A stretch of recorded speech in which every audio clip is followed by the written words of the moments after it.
This call is now.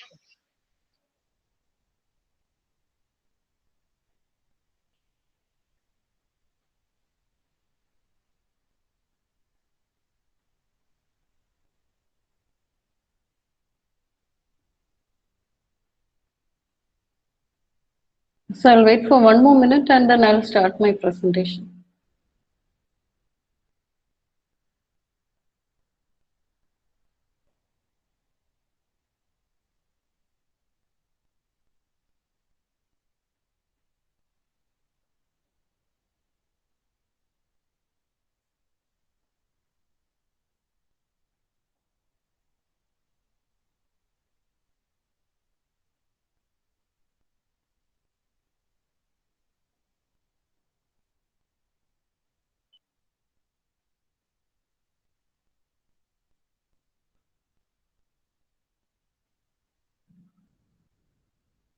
Am I audible to you?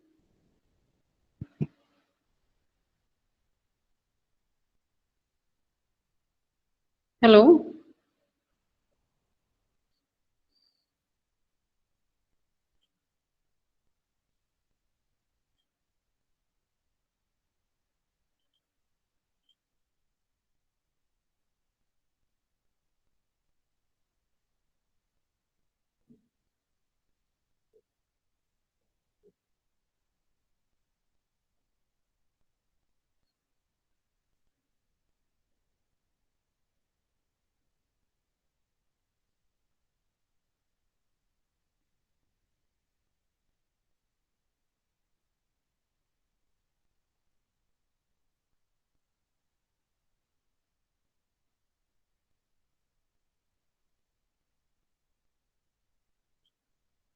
So is the screen visible?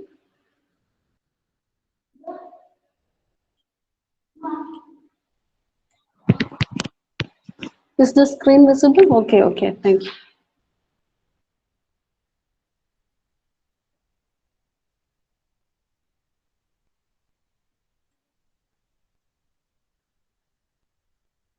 Okay, yesterday we were discussing about the third scheduling algorithm, that is cyclic and round robin with time slicing scheduling model.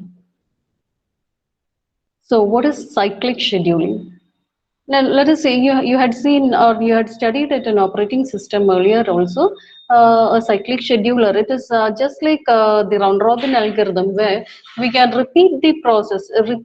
You can you have, if there are n tasks waiting in the ready queue, then each task will be given a time slice. And after the when the time slice expires, this process will be pushed to the end of the queue, and the next process in the queue will start its execution. And so this happens in a circular manner, and after all the process has been completely executed, again it will begin from the first process. So it happens in a cyclic manner and just clock driven, and this is very efficient for handling periodic tasks. Periodic tasks are those tasks that happens within regular intervals, tasks that occur within regular intervals. And and also these tasks, they are executing some simple operations, and they execute and they complete within a specific time, and they happen frequently after a specified period of time. Then we call it as a periodic task. Now, an example of cyclic scheduler is given below. That is, suppose there are three tasks that are to be serviced periodically. We have three tasks, say task 1, task 2, and task 3. The first task, I'll show you the figure. We have three tasks, task 1, then we have task 2, and task 3. Now, all these three tasks, at present we are considering only three tasks, and each task execute for a specified amount, for a specific time, say 2 milliseconds. Second task also executes for 2 milliseconds, and third task again it executes for 2 milliseconds. After the expiry of the total time slice, again the task 1 repeats from the beginning. Again it follows task 1, task 2, task 3, etc. Now, the time taken for all the tasks to complete its execution is called the T cycle. And T cycle, yeah, the time slice given is equally divided among the processes. Okay, is it clear to you?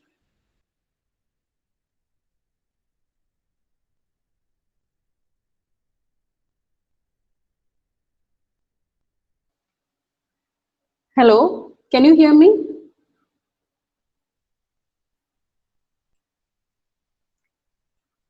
Hello,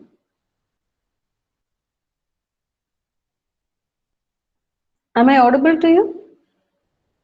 Okay, so in this, we have three tasks, and these tasks are executed one after the other, and equal time slice is given for each task, and one cycle to complete the task. All the task is called T cycle. One complete cycle for executing all the tasks in the ready queue is called T cycle. So suppose if the T cycle is 6 milliseconds, then it is divided equally among the three tasks.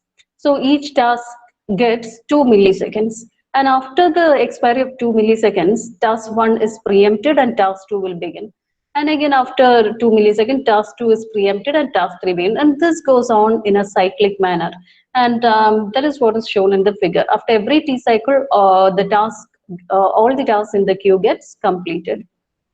So T cycle is the cycle for repeating the execution of task in the order 1, 2, 3. That is, if there are three tasks, they will be executing in the order 1, 2, 3, and it is equal to the T cycle will be equal to the start time of the first task till the end time of the last task. This is the start time of the first task, and the 6 millisecond is the end time of the last task. So the T cycle will be from 0 to 6 means the T cycle is 6 millisecond. Okay, again, even if you take this case here, the task 1 starting time is 6 millisecond, task 3 ending time is 12 milliseconds. So the difference is again 6 milliseconds. So the T cycle is the time taken from the start of the first task till the end of the last task. So that is T cycle. Is it clear? And I have shown the task execution times here. For task 1, it executes at time t1, that is at 0th millisecond. The next time it will start at 6th millisecond. Then again, third time it will start at 12th millisecond. And then again, next time it will start at 18th millisecond. So in general, we can write it like this. T1 is 0th millisecond. For the task 1, the time 1 is 0th millisecond. Next, it will execute at 6 means T1 plus T cycle. One T cycle is added to 0. You will get the next time at which the task T1 gets executed. You are adding just one T cycle. Now, the second time it will execute at 12th millisecond. That is, you are adding two T cycles. So that the task third time it executes at 12th millisecond. So that is the formula shown here. It will execute at 0th millisecond, then it will execute at T1 plus T cycles, then it will execute for T1 plus 2 T cycles. That is, T1 is the time at which it started its execution. T1 plus T cycle, it will give the time at which it will execute next, and then T1 plus this 0 plus 2 T cycle will give the time at which it will execute next, and so on. This goes on. Then T1 plus 3 T cycle, it will give the next cycle, that is 30, 18, it will 18th millisecond, and so on. Likewise, for task 2 also, its starting time is 2. Here the task starting time was 0. For the task 2, starting time is 2 millisecond. Then again, it will execute at T2 plus T cycle, that is after 6 milliseconds, it will execute at 8th millisecond. Then again, plus 6 millisecond, it will execute at 14 millisecond, and so on. The same formula can be applied to find out the time at which each task get executed. First, it will execute at T2, then T2 plus 1 T cycle, then T2 plus 2 T cycle. So it's repeating after every T cycles. Is it clear to you? Likewise, T3 starts at 4th millisecond. Hello, am I audible to you? Okay.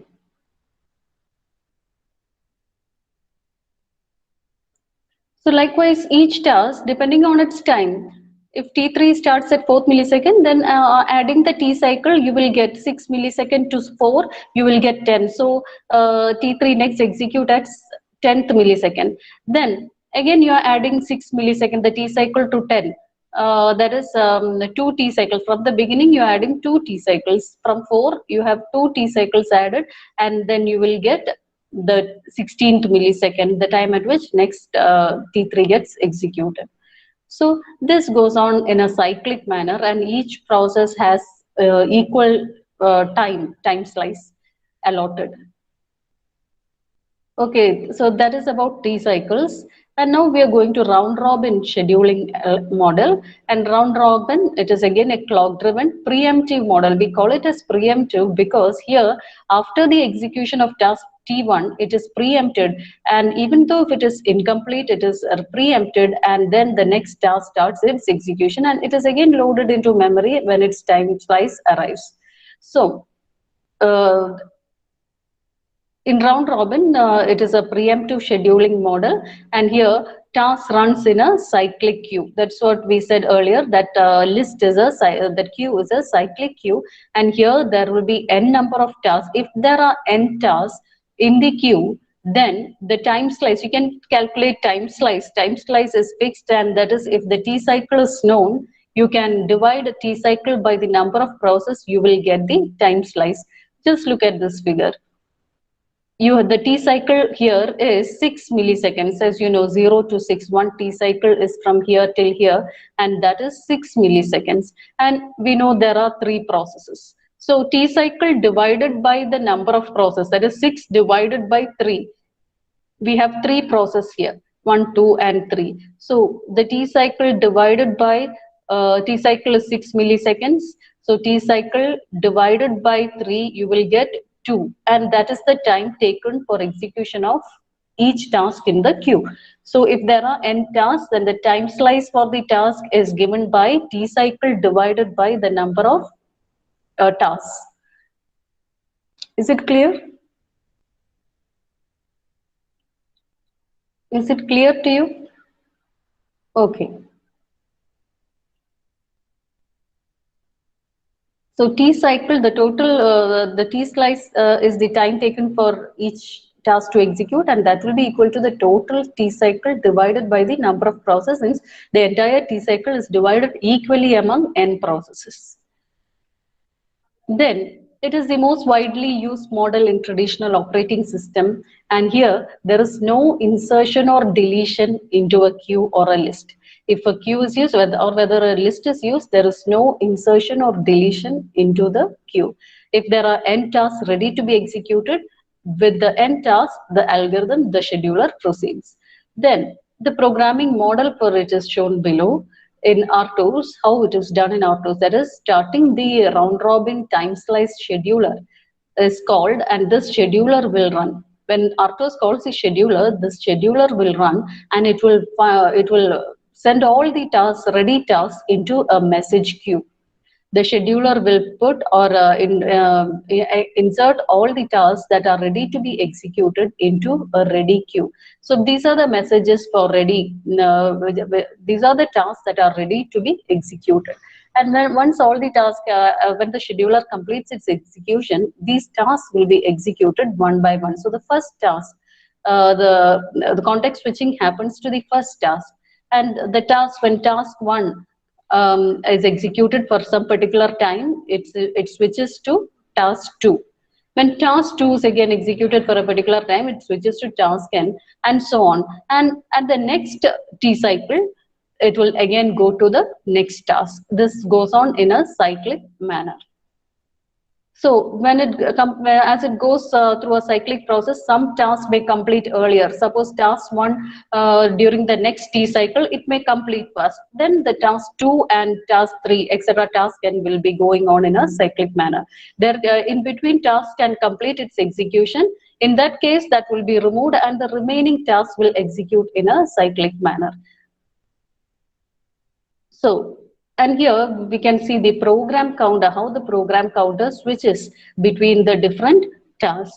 So here we have seen the program counter values. Initially, the program counter switches to task 1, and when task 1 gets blocked, it switches on to task 2. And here the context switching happens, and this time is the time for execution. This is the time for, in x-axis we have shown time, and in y-axis we have shown the program counter value. So program counter initially is at this particular memory location corresponding to task 1, and task 1 executes for some time, and this is the execution time, and after its execution some context switching occurs and it goes to task 2. Again task 2 executes for some time and again context switching occurs, and this goes on etc until all the end tasks have been completed. So when the last task have been completed here, the total the one T cycle has said to be completed.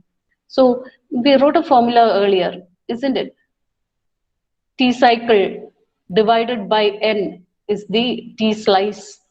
So this is modified and written here also. That is, I had written T cycle. T cycle. How will I get T cycle from this? How will I get T cycle from this formula? One T cycle is the time taken to complete all the tasks. So how will I get T cycle from that particular formula? Simple mathematics, right? T slice is T cycle divided by n. So what is T cycle? What is T cycle? How can I write the formula for T cycle?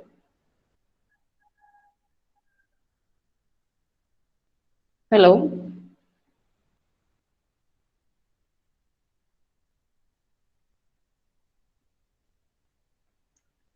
I didn't see your answers.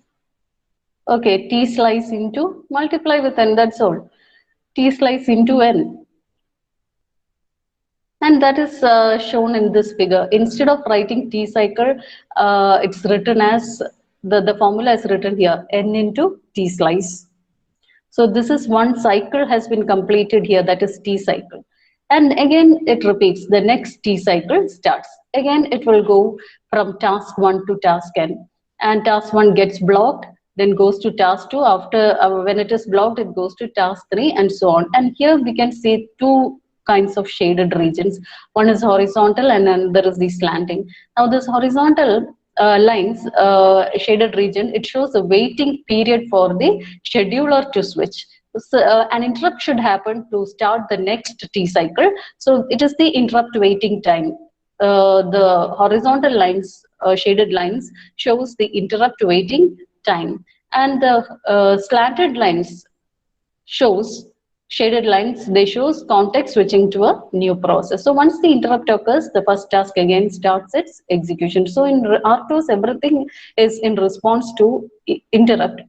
So again, the task 1 completes its execution, and the next T cycle it goes to task 2 and so on until the next T cycle gets completed. So this is how context switching occurs in round robin scheduling. As I said, n into T slice, it is the sum of the maximum times for each task to execute, the total time taken for all the tasks to execute.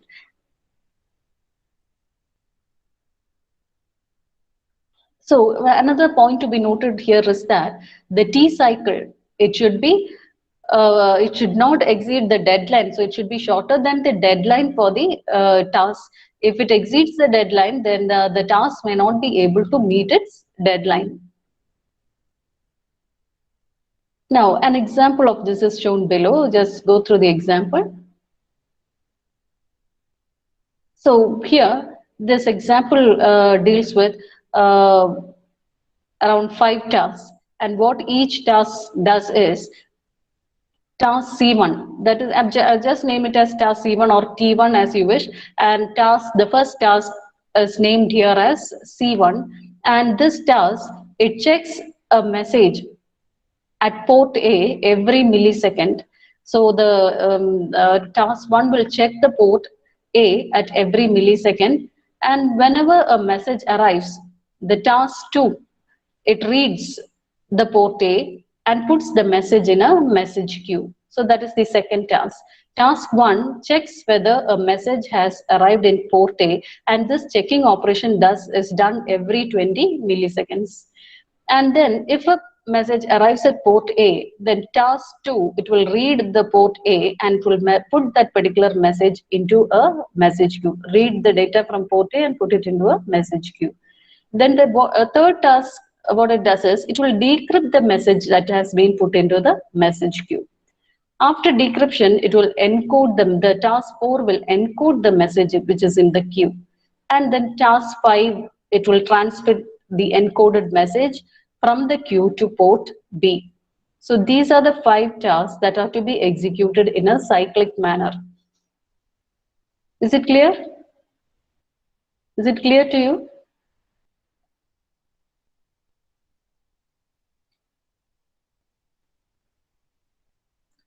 So there are 5 tasks, and each of these tasks are to be executed in a cyclic manner. So to execute the 5 tasks in sequence, they happens in a sequence, and the first task is to check for a message in port A. If there is a message that has arrived in port A, then the task C2 will put that message into a message queue.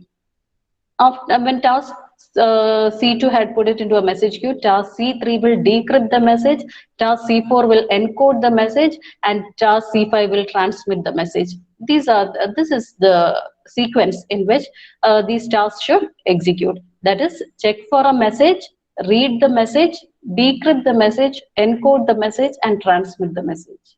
So from port A, data is read, decrypted, encoded, and transmitted to port B. That is the general statement. Okay, is it clear? So that process is shown here. For each clock tick, each task will be executing. So for each clock tick, interrupt means there is an interrupt arriving and the RTOS will execute each task. And here it is said that each task executes for 4 milliseconds. And so the time slice, T slice for each task, C1 to C5, the time slice is 4 milliseconds. For 4 milliseconds, it will execute and then it is preempted, it goes to the next task and so on. So it is seen that task C1 completes within 4 milliseconds. So for the next cycle, C1 won't be there. Only during the first cycle, C1 is executed. So C1 completes within 4 milliseconds and the others gets blocked. Other task, that is C2 to C5, it gets blocked after 4 milliseconds. So it will continue its execution during the next T cycle. So the figure below shows how this process is happening. So let us check. That is, first the time slice. We are listing down all the time slice. Since it executes, each process executes for 4 milliseconds, we are splitting the time slice by 4. That is 0 to 4. The next time slice is 4 to 8, 8 to 12, 12 to 16, and 16 to 20. We have shown just this much time slice. It continues as a cyclic process, but we have considered only this much. So next is the process context switching. So from 0 to 4 milliseconds, the first task C1 will be executing. And there are no other tasks saved at present. Since it is only beginning its execution, there are no processes saved. And now this box with a dashed line, a line inside, it shows that it is in running state. The first 0 to 4th millisecond, the task C1 is in running state. Okay, 0 to 4 the first T cycle, the first time slice, the task C1 will be executing. And to represent that it is running, we have used the symbol, a square box with a line. It shows that task C1 is running. And empty boxes show that they are started or initiated, but they are ready to be executed and they are waiting. So empty boxes show that the tasks have been initiated, started or initiated, and waiting for the CPU turn. Next, 4 to 8 milliseconds. Then the C1 is context switch since the time slice expires. And we had said that it needs only 4 milliseconds to execute, so it will complete its execution within 4 milliseconds, and during the next millisecond it has completed, C1 has completed its execution. So this box with a tick mark shows that C1 has completed. We had said earlier C1 executes completes within 4 milliseconds. So next next time slice, it has completed after 4 milliseconds, it has completed, and this symbol is used to represent that it has finished. So C1 has completed. Now C2 starts running.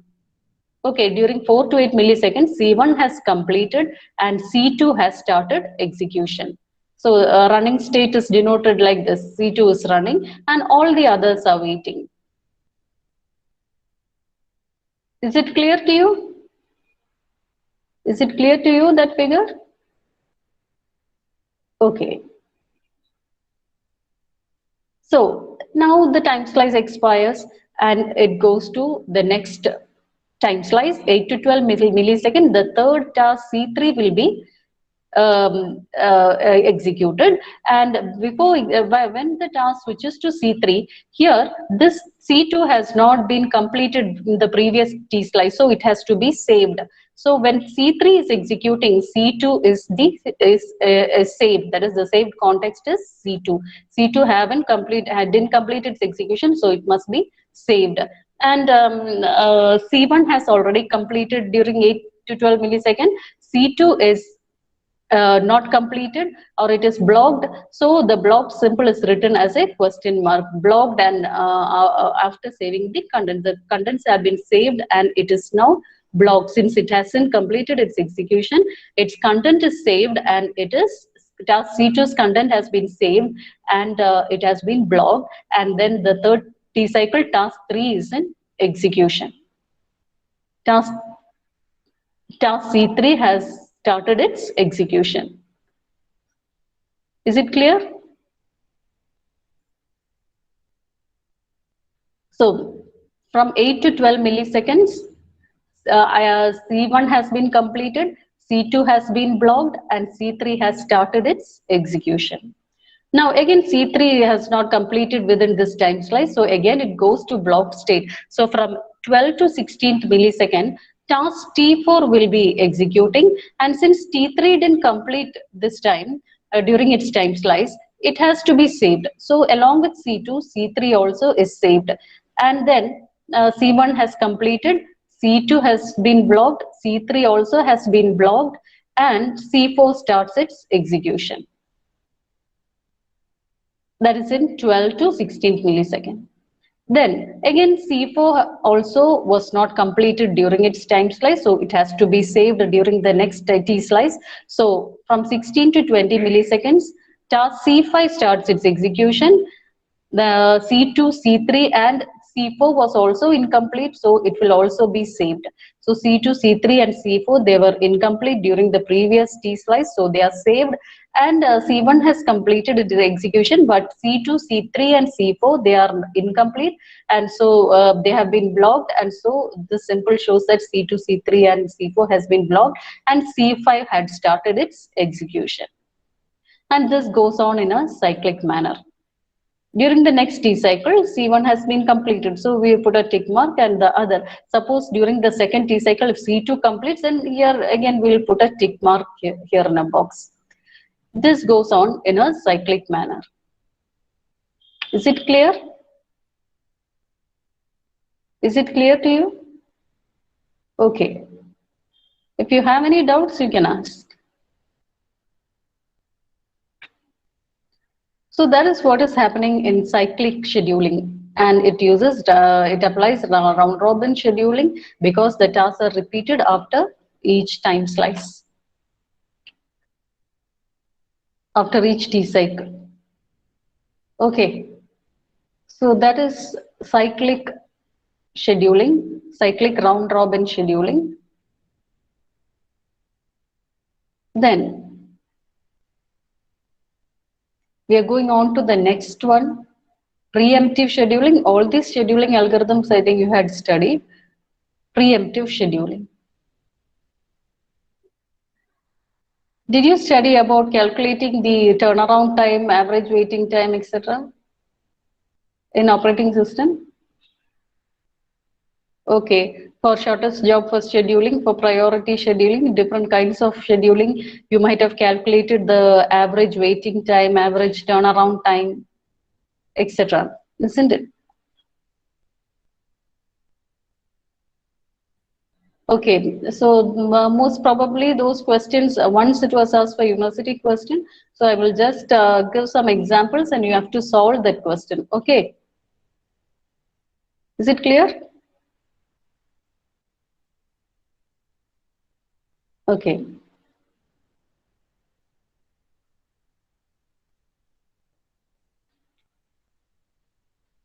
so next is preemptive scheduling. So in preemptive scheduling, what is preemption? What is preemption, first of all? What is preemption?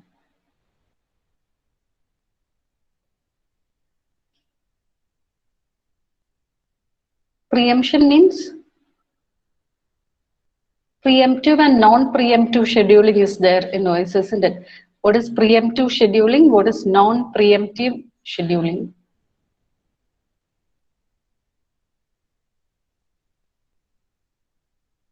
Is round robin a preemptive scheduling algorithm? Is round robin a preemptive scheduling algorithm? Yes or no? Yes.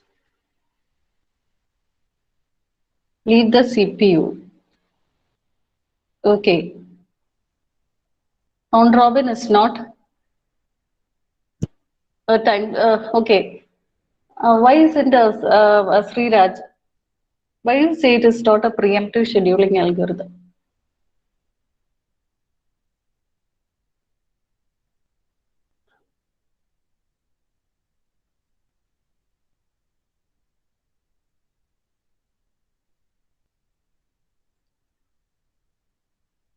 If time slice is inserted, like if it is if each process is given 2 milliseconds to run, then it can run only for 2 milliseconds. And after the expiry of 2 milliseconds, it is for the CPU is forcefully taken away and it is given to the next task. So if the process is incomplete and if CPU is taken away, then we call it as preemption. If the process is allowed to complete its execution, then we call it as non-preemption. So here we are going to look at preemptive scheduling algorithm. So in this model, if a higher priority task arrives, in an operating system, you might have studied this as priority scheduling algorithm. Whenever a higher priority task arrives, the lower priority task will be blocked and the higher priority task will be given the turn to complete to execute. So here also in this model, a higher priority task can preempt a lower priority task by blocking it. Whenever a higher priority task arrives, it will preempt a lower priority task and it gets blocked. So here, this is done by the whenever an interrupt service routine or a task arrives, which has higher priority than the present one that is in execution, then the lower priority task, which is currently in execution, will be preempted.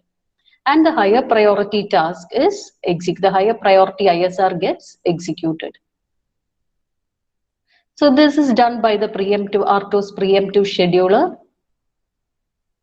Okay, this will send whenever the priority is high, the scheduler will give a message to preempt the currently running process and execute the high priority process that has arrived. Now, suppose there are n tasks and the priority of task 1 is greater than 2, etc. up to n. That is, the task 1 has highest priority than task 2, it has higher priority than task 3, etc. task n. And each of these tasks, they run in an infinite loop. Now let us show how preemption algorithm works in this model. So you have the RTOS, and at present a task T2 was in execution. So this task T2 had the highest priority and T2 was executing. Now when during its execution, when a high priority task arrives, it will send a message, the RTOS will send a message to preempt task 2. And task 2 is preempted by RTOS to initiate a higher priority task T1. We said earlier, in this case, task 1 has higher priority than task 2, etc. up till task n. The priority order is in this way. Task 1 has higher priority than task 2, then task 2 has higher priority than task 3, and so on, etc. till task n. So in this context, suppose T2 was in execution, that is here, T2 was currently running, and a high priority task T1 has just arrived. So the RTOS will send a message. This first step is RTOS will send a message to preempt task 2, and task 2 will return its execution. Task 2 is preempted by RTOS to initiate the high priority task T1. And now, next third step, the task T2, the context switches to task T1 because it has higher priority and it has just arrived. The context now switches to task T1. Okay, and this executes. When it completes its execution, it will return back to task T2. And this goes on. And this is how priority, whenever a low priority task is in execution, and at that time when a high priority task arrives, it has to return. The scheduler will preempt the task and will switch to the high priority task. So now this shows the program counter assignments to various processes. First, in step 1, task 2 was in execution, and in step 2, the RTOS preempts the task 2 because a high priority task T1 has arrived, so it goes into block state. And in step 3, task T1 starts its execution, and then after executing for some time, it is getting blocked. Suppose it is getting blocked. This context explained says that it is getting blocked. Once it is blocked, again it returns back to task T2. That is, the task T2 will start its execution. And when T2 blocks, it will again go to the next task T3. If there is another task waiting, then it will go to task T3, and so on. And T3 gets blocked, and so on, depending on the priority. So the task, the steps which I had said earlier is summarized here. So first, in step 1, task T2 is running, and now a high priority task T1 is initiated. What happens is task 2 blocks, and it sends a message to RTOS, and then RTOS now sends a message to task T1 to go to unblocked state and run. Unblocked state means initially it was just arrived, and when it will wait for the context switching process, and then it will start execution. Then task 1 gets blocked, and the RTOS makes task 2 in unblocked state. Whenever task 1 goes to block state, the next process that is waiting is task 2. So it will highest priority task is task 2, so it will go to unblocked state and it will start its execution. And task 2 again, it runs, and when it blocks, the RTOS makes task 3 in unblocked state. Since task 1 is still in blocked state, it has not returned. So the next higher priority task is task 3. So the RTOS will make task 3 run again, since our task 1 has not been unblocked yet. Then task 3 now runs, and later it also gets blocked. So this is the present context in which we had drawn this diagram. This diagram shows this particular context. It can vary depending on the completion of the task.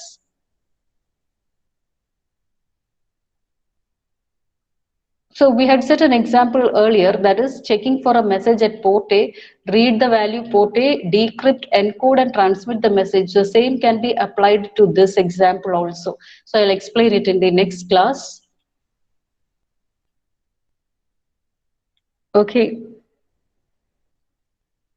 So today, one more thing I would like to ask you is, today you are having an assignment hour, isn't it?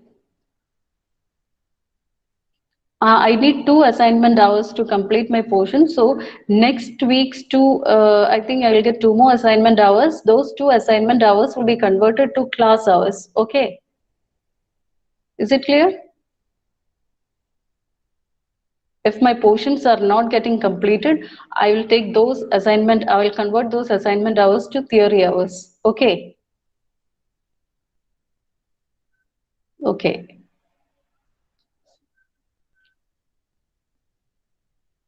So today I will give you a simple question. Just look through and find out if you can answer the question.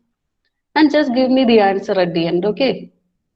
I'll put a simple question to you in Linways that is about scheduling, and you have to find out the answer and give me the answer. Find out it is just turnaround, finding the turnaround time, waiting time, etc. Just find out the answer and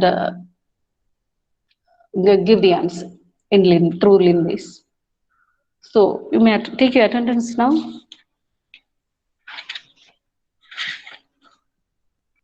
Number 1,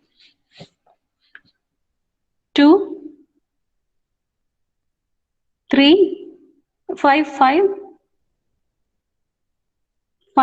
Ansab. Anushri, Arjun. Number 8, number 9, 11, okay, 12, 13, 14, 16, 16, okay, 17, 18, 20, 22, 23, 24, 26, 27, 28, 29, 30, 31, 32, 33, and number 3. Miss, 5% Okay, are unsub. Ansab. Yes. Okay, okay. Okay, thank you.